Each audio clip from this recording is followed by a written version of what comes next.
आज जेजुरी गडावरती नवस्फूर्तीच्या निमित्तानं महाराष्ट्र राज्यातील सर्व रामोशी बेडर बेरड समाज बहुजन समाजाने एक नवस केलता की महाराष्ट्र राज्यामध्ये महायुतीचं सरकार यावं, या महाराष्ट्राचे मुख्यमंत्री आदरणीय देवाभाऊ देवेंद्रजी व्हावे। आणि आज आमचं ते नवस पूर्ण झाला। देवेंद्रजी महाराष्ट्राचे मुख्यमंत्री झाले आणि त्या महाराष्ट्रामध्ये महायुतीचं सरकार आलं।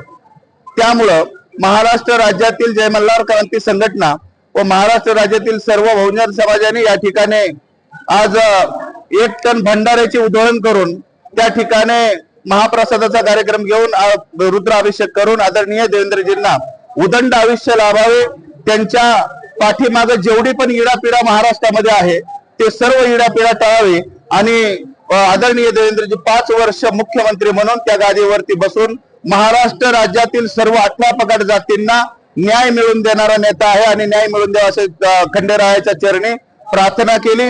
आणि त्या ठिकाणी आज मोठ्या संख्येने कमीत 3-4 हजार रामोशी बेडर बेरड समाज बहुजन समाज या ठिकाणी गडावरती आलता आणि एक मोठा संकल्प आणि मोठा निर्णय आज समाजाने केलेला आहे की आपला देवाभाऊ मुख्यमंत्री या ठिकाणी झालेला आहे आणि त्यामुळे आनंदाच्या वातावरणामध्ये या ठिकाणी 1 टन भंडाऱ्याचे उधळण करून आज रामोशी बेडर बेरड समाजाने आपला जे आनंद आहे ते साजरा केलेला आहे। धन्यवाद। जय मल्हार।